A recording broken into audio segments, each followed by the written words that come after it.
J'ba Fofi is a cryptid from the jungles of the Cameroon in the Congo that is said to be an undiscovered species of giant arachnid. Also known as the Congolese giant spider, many zoologists and cryptozoologists alike say this could possibly be a new species of arachnida. I don't know if I pronounced that right, and immediately as I started speaking, Chance was like, you know what, I'm thirsty. The J'ba Fofi is said to be an ambush predator, even potentially being a part of the trapdoor spider genus. So if you haven't guessed, this week is about giant arachnids. Scary. Yeah, so, you know, if you saw the title and you still clicked in, you know, and you're afraid you have arachnophobia, you know, that's your own prerogative. But yeah, this week, you know, arachnophobia warning. It's quite spooky if you're afraid of spiders getting married. But yeah, I don't know. Mel, are you afraid of spiders getting married? It's against my religion for spiders to get married. Yeah, I care. And it's definitely not because I'm a spider who likes kissing other spiders. So, the J'ba Fofi, and I do apologise for the pronunciation, I really did try, but you know. The J'ba Fofi is described as a brown tarantula-like spider with a leg span of 3 to 4 feet. Fucking hell. And even reaching sizes of up to 5 to 6 feet. They're described as having a purple mark on their abdomens. Further, according to the Baka, that's the tribe in the Congo, these are native to. The J'ba Fofi is said to be an ambush predator. As I've said before, it could be the trapdoor spider genius. It's also described as being capable of fast movements with powerful strikes, making it an apex predator in the area. Locals say that the spiders dig a shallow tunnel under the tree roots and camouflage it with a large screen of leaves. They then create almost an invisible web beneath their burrow and a nearby tree, stringing the whole area with a network of trip lines. Some oblivious animal that's likely soon to end up on the creature's menu. The victim is then chased into the web. Its main prey are birds, deer, and even humans. They often use a potent venom to paralyze their prey, injecting their digestive enzymes into its victim, liquefying their organs while they're still alive. That's crazy. What are you saying about this one, Mel? I'm thinking it reminds me of this sculpture called Maman. It's by Louise Bourgeois. Yeah. Or Bourgeois. It's a tribute to her ma, but it's like just this huge spider. If you turn around, you can see. Oh just shit! Really big that, spider sculpture. Yeah, I've seen that. Was our ma afraid of spiders or something? It's a metaphor for our ma's protective nature. Oh, okay. Well, and it's named Maman. I don't know how her relationship was with her mother, but because some spiders eat their mother. They do. Some species eat the mother, or some species of spiders eat their young. It could have a meaning, you know. That's not the exact poor one. But the digestive enzymes is crazy, and their prey. Their prey can sometimes be people. How big is it? 4 to 5. Basically, from 4 feet to about 6 feet. Give me like an example. Like a 6 foot tall person. What, give me a better example. I don't know that. Like, I don't know. How much bigger would it be to me? Would it be like way bigger? The ceiling? Like no, like the house? Like my height. Like me lying down. Like that's the width of its legs. Okay. And that's the width of its legs. Okay. Yeah, and then its abdomen is like 3 foot. Okay. 3 foot. Because I was thinking it could be like a cute little pet, but it is. It's the size. Because it was the size of a dog. That's like kind of cute, actually. It's probably about the size of Chance. But with like long legs. Yeah, but the legs would be your size, so it'd be like Chance, but with long legs on top of your head. Yeah. So Chance is a German Shepherd, by the way. Yeah, but a particularly big one. He's like fucking. He's like what's the red dog? Clifford the blue dog, because he's blue. The Baka claim the J'ba Fofi eggs are pale yellow-white and shaped like peanuts, and the hatchlings are bright yellow with a purple abdomen. Their coloration becomes darker and more brown as they mature. Although they are reputed to be venomous enough to kill people, the Baka people themselves, despite giving them a wide berth, kill them when they encounter them, as they are considered a delicacy. According to the Baka, they were once quite common. So this is one that's kind of it is a cryptid, but it's also so well documented. Right. amongst kind of like the people, like they describe eating it. Like they're like, yeah, we eat this. Like they even like with a lot of stuff. They're like, oh yeah, we caught glimpses of it. But they say they eat it. This one, they're like, we ate it. How do they taste? We know what I don't know. Probably like a tarantula. I don't know what tarantula. I don't know how tarantula tastes. I think people say that they taste like I don't know. I think pretzels or something like that. I saw pretzels. Yeah, I don't know. If he was lying, but the fact even that they have they're able to describe the eggs, which in a lot of stories they don't really describe the young, and they're like, yeah, no, this is what the young look like. This is what they look like as an adult. This is how they taste. So I kind of give this. This is how they look like. This is how it tastes like. Oh, okay. This is what Charles Darwin did. Exactly. Every animal he discovered, he had to eat. That's crazy. So I've googled tarantulas when cooked are described as tasting like crab, similar to crab or shrimp. Well, when you really look at it, shrimp tastes nice. When you really look at it, shrimp and kind of like lobster and stuff like that they're the arachnids of the sea. Like when you really look at their physiology, like think about it. Tarantulas are commonly deep fried or grilled. Have you ever seen that TikTok? One who does like a land seaweed boil or seafood boil? No. Is it stew? No, it's not. It's like spiders and shit. So we get into a bit of the history and science of it. So the fullest account by Westerners appears in the cryptozoological book by George Eberhardt. Eberhardt relates the terrifying experience of an English couple travelling through a region of jungle in what is now called the Congo. And quote, R.K. Lloyd and his wife were motoring in the Belgian Congo in 1938 when they saw a large object crossing the trail in front of them.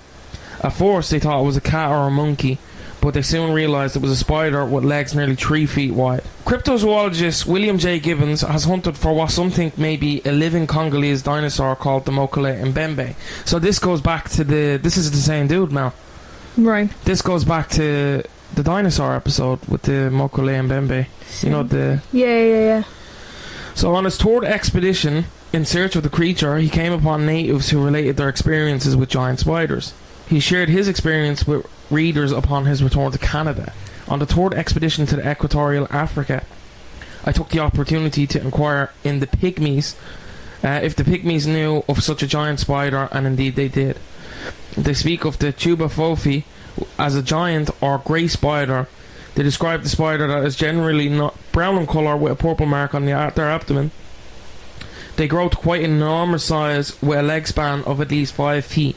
The giant arachnids weave together a layer made of leaves similar in shape to a traditional pygmy hut and spin a circular web said to be very strong between the two trees with a strand stretched across a game trail. These giant ground-dwelling spiders prey on the forest antelope, birds and other small game and are said to be extremely dangerous, not to mention highly venomous. The spiders are said to lay white peanut-sized eggs in a cluster, and the pygmies give them a wide berth when encountered, but have killed them in the past. The giant spiders were once very common, but are now a rare sight. So many of the natives describe the spiders as once being numerous, but now a vanishing species due to encroachment by civilization in the form of rainforests being converted into farming land. This may have driven the spiders from their natural habitats. The J'ba Fofi is thought to be the subject of only one piece of serious scientific research done by, and I apologise, Shibanjan Paul Roy, a cryptozoologist from Racecourse Para, Jalpaiguri, India, which was published in the International Journal of Enhanced Research in Science, Technology and Engineering, which is a UGC approved journal. So in volume 13, issue 6 in June 2024, he titled it Evaluation and Indication of a J'ba Fofi, the giant spider of the Congo and the Mokele Mbembe in the Congo rainforest. He never claimed that the J'ba Fofi really existed, but if it is found, it may be that he would know how to evaluate it, identify it, draw anatomical diagrams, and he is the first serious scientist to have done research into the J'ba Fofi and made it available in an approved journal. It's over the years it's kind of become quite common for giant spiders kind of to enter popular media. Yeah, I was going to say, what's the spider's name? Aragog. I liked him as a kid. His kids are assholes. I guess they're just doing what they do. But I think he also is like, yeah, but he was like, Hagrid's I'm friend. not gonna stop it. Like, he was just like, I'm not gonna stop it. A friend of Hagrid is a friend of mine. But I'm not gonna stop my kids. And then the one in Lord of the Rings, she was an asshole. Not really like a legit spider though, because it was kind of like a mutated one. But isn't there's a film with giant spiders? Yeah, I feel like there's like horror movies. There's a film called Eight-Legged Freaks. Yeah, Eight-Legged Freaks, where that's like more of a comedy though. It's like radioactive spiders get huge. There's a kaiju Kumanga. Yeah. There's a movie called Arachnoquake. I think these are normal sized spiders though. An earthquake triggers loads of a brood of giant fire breathing spiders to attack the city of New Orleans. Carl Schucker points out that although the J'ba Fofi's habitat is remote enough to hide it from science, the tracheal respiratory systems of arachnids, which cannot transport oxygen throughout such a large organism. So he's basically saying, like, it would need a unique respiratory system to kind of carry blood and oxygen to its heart. Because actually, do you know what's weird about spiders is their blood flow is what keeps their legs from going limp. So when a spider dies, their leg shrivels because their heart stops pumping blood to their legs. Sure. That's, you could make many jokes out of that. Really? Yeah. I can't that's very similar to another part of human anatomy. Below the belt. You're full? No. You full? Your toe? So yeah, I'm going to read off. This is Carl Schucker. He points out that although the J'ba Fofi's habitat is remote enough to hide it from science, the tracheal respiratory system of arachnids, which cannot transport oxygen throughout such a large organism, would prevent the normal spider from reaching such sizes in modern times, leading him to write that if a giant spider does thrive in some secluded far-off realm, it must have evolved a radically different, much more advanced respiratory system, not just a greatly enlarged body. So, one precedent for such respiratory system is the coconut crab, which can attain a leg span of 3 feet and has evolved a brachiostegal lung, which allows it to live on land despite its size. Another theory is that the giant spiders such as the J'ba Fofi are in fact terrestrial crustaceans similar to these coconut crabs. Jesus Christ, I said croconut. Although Schucker is skeptical of this, noting that crustaceans are very different in appearance from spiders due to no small way to their instantly visible chelae. It's one. This is one of them topics that's kind of like, I think there is other species of it across the globe, but I think this one's the one that's kind of looked at as it's the most, because the Congo has so many kind of trees and stuff. I think it's a denser oxygen zone. So that would be if you're going to evolve to process more oxygen in your respiratory system, that's the place. This is the place to do it. This is the place to do it. I'm not scared, because you say like coconut crabs. I'm scared of coconut crabs. They would kill me. But the giant spider, it's saying venomous. Yeah. But those guys ate them before, so surely there's a way to. No, you can devenom them with do I do that? Their teeth. They have their fangs is where they keep. They're quite big though, so maybe I think that would be my only problem with how big they are. If I go from behind, maybe. They're very fast. Like, they're very fast. They're very fast and like very powerful. Maybe I'm a little scared. I think when you even look at, I think there's some fossils of quite large. I think the largest one on record was the Megamondontium mccluskii. It was discovered in Australia. That was dated back to 11 to 16 million years ago. So it's a brush-footed trapdoor spider, which is quite creepy because this one is said to be similar to that. I'd be scared in the moment, but right now, in this comfort of your home, I'm not that scared. But if I were in the Congo, like, I'm already scared. That's like the size of a dinner plate. That's like a real living one? That's like one that lived 16 million years ago. And it's quite long. Imagine that, like, jumping on your face like a face hugger. And they're not like they're fast. Do they like, jump? They're smart, like they're intelligent. Oh. Because they lay, the traps they lay is like. They lay traps. Have you not been fucking listening? I was just thinking about shrimp. You fucking yeah, they lay. It's like they dig shallow tunnels under tree roots and camouflage it with a large screen of leaves. They create an invisible web between their burrow and a nearby tree, and they string the whole area with a network of trip lines. Okay. They usually set up near game trails, so in other words, where animals where people are hunting. No, we're fucking at. Do you know what a game trail is? No, I thought that was like a game trail. A game trail you go is to find game. Yeah, you would go there. Yeah, humans would go there, but there's a reason we would go there. We didn't create it. Okay. It's animals just frequently travel there. It's a path that's like it's like a footpath that's like constantly walked on. It's there's gonna be animals there. Like Mel, your teacher was right. You always are in a state of that wasn't my teacher. Confusion. Whatever. What's the largest spider? I think now is a Goliath Bordean spider. I'd say probably at least the daddy long legs. No, don't say. We've got to rename them. The internet's around, daddy. Yeah, the Goliath Bordean, which is Theraphosa blondie. I really like Goliath Bordeers. They're quite cool, and they're burrowing spiders as well. So could it just be misidentification? I just won't go to the Congo. I want to go. I want to go. It's a beautiful country. If you get locals to bring you, a trusted local, obviously, because if I lived there and I saw me coming, this dumbass looking dude, I'd take me for all I had. I'm gonna bring this guy to the spider den. I'm gonna bring this guy to the spider den, and I'm gonna charge him like $5,000 for it.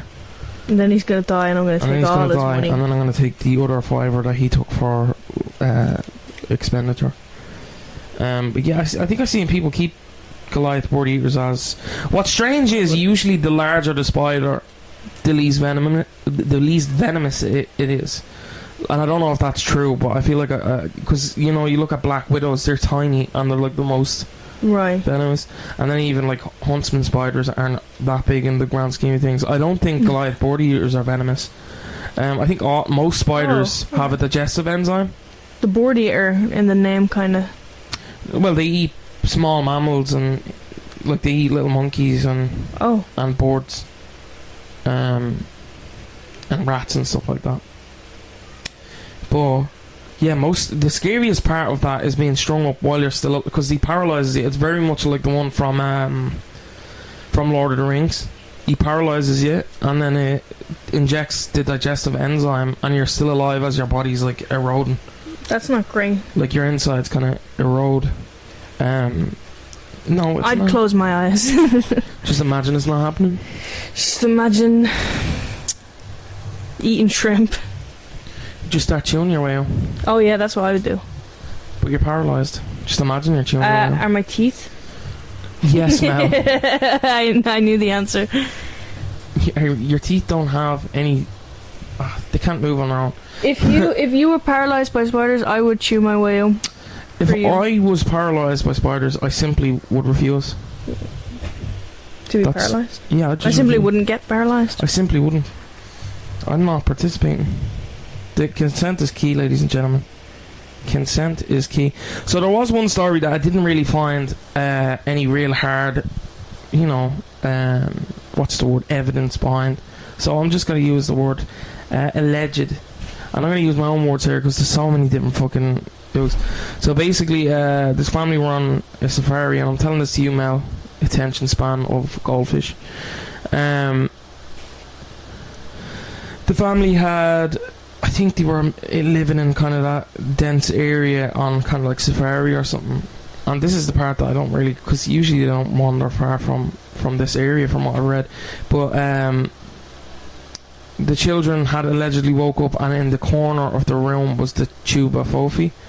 And the children didn't scream, didn't run. And I think the next day the parents found them bitten.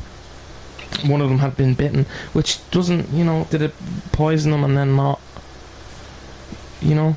Yeah. The story just doesn't have a lot of, like, there's a lot of it, and it's like, oh, the dog went missing, it got eaten, and it's like, okay, that could have been, and then just, oh, the children didn't scream when this giant spider was in the room. They got bit, and then the next day they were like, yeah, I got bit by this 6-foot long spider, and they were quite young kids. So I'm not having that one. I'm not having it. How long do you reckon it'd be before the exotic animal trade got their hands on it if it was identified now? How exotic would it be? No, you fucking spanner. What did you say? How long do you think it would be before the exotic animal trade got their hands on it? So you know the ones that like keep monkeys and stuff in little cages. Because obviously the tarantula world is quite a rich. Yeah. There would be people who would want that. There would be. And I'm not saying they're bad with husbandry and stuff, but like I mean, like the exotic animal trade is terrible. Yeah. No, I think maybe. See, that's the thing. Like, are they real? Because I feel like those guys would have gotten their hands on that. Well, they're meant to be dwindling because of the. Oh, because people aren't getting them. No, they're dwindling in population because they were being hunted and then obviously encroaching on their habitat and stuff. Okay. They're very. I thought maybe they're dwindling because people. Well, who's to say people haven't already been getting them? Well, the tribe has been eating them, but I'm saying who's keeping them? No, but I'm saying, like, you're saying, like, people are trading them and stuff. Who's to say they haven't already been trading them? What, you just think there's a fucking black market for cryptids? Yeah, black market for cryptids. That would be insane! That'd be a badass. That was so loud now. Because it's a really good idea. Yeah, let's edit this out of the podcast. Let's write that into That's for us. A book. That actually would be insane. I came up with that all on my own. I'm joking. Yeah, that's probably as much as... It's quite a short one, if I'm being honest. I think it's going to be like 20 minutes. If you haven't learned by now, we don't usually aim for a time. Time it. Yeah, we don't time it. We do what we do. What we don't... Because with so many podcasts now, they will drag the fuck out of it. And you're like, you don't have... It's over. Just end it or move the topic. Right? You're trying to get to that hour mark and you're ruining it. Right? So if we have 20 minutes worth of content this week for you, that's all we have. Because that's the information that we've done into the topic. And yeah, you could say, oh, change topics. But we're doing topics that we find interesting. Because if you're not honest with things that you enjoy, then the audience is going to pick up on it. So I like giant spiders. I'm being kept from reaching my full full potential. I'm not allowed to keep a tarantula, which I think is horseshit. I'm gonna get you one of these really big spiders. I think I would be good with it. I'm quite good at animal husbandry. Where would you put it though? Oh well, it's not that big.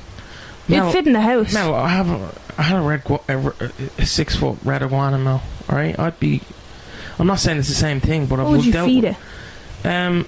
Lilo. I knew you were going to say that. What was that? That's an 8-legged freaks. Your one's dog, the old woman and the dog get taken. But in it, you're like, right, the dog's dead. The girl is going to get, like, is going to get out. But it's the other way around, and I was quite happy about that. Not that your one was dead, but just, usually it's the dog. Because remember that film I was telling you about Sting, Mel? Yeah.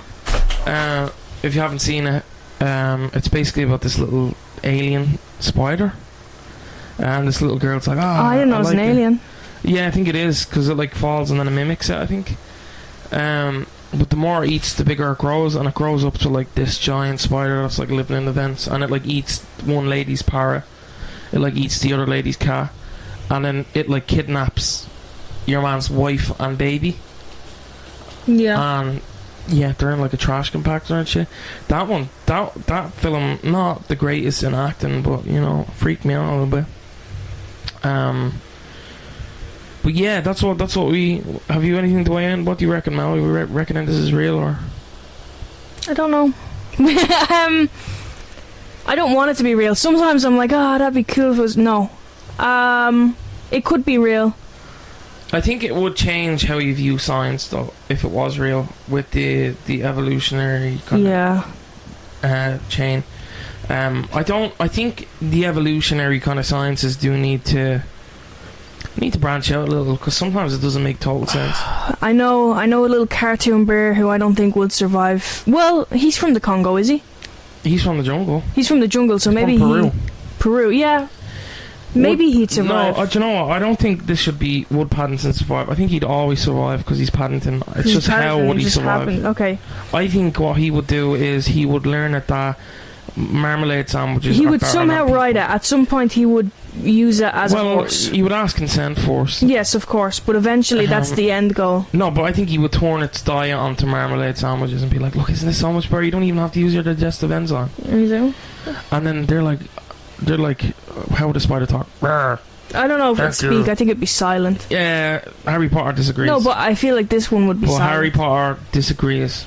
But if it's giant, it can talk. It's wise. In the Paddington universe, have we seen other animals speak? I thought Paddington Bear was a teddy bear. Not in Paddington. In Paddington the movie, he's a bear, and then he has like bear family, and they speak. I haven't seen it yet. No, it's the guy teaches them to speak. So Paddington will just teach the spider how to speak. Okay, maybe, but I think it's a while. Yeah, exactly. But Paddington's patient now. We've learned this. That's true. He's all patient. He's so kind. He is the Jesus Christ of the bear world. Bear world. I like a lot of people try and say it's Ted. It's not. Ted. Remember that Ted? Ted is the Antichrist. Yeah. But he hasn't done any good. They say the Antichrist will do good, and no one will suspect that. Then at the last second, it'll be like, "Gotcha, bitch."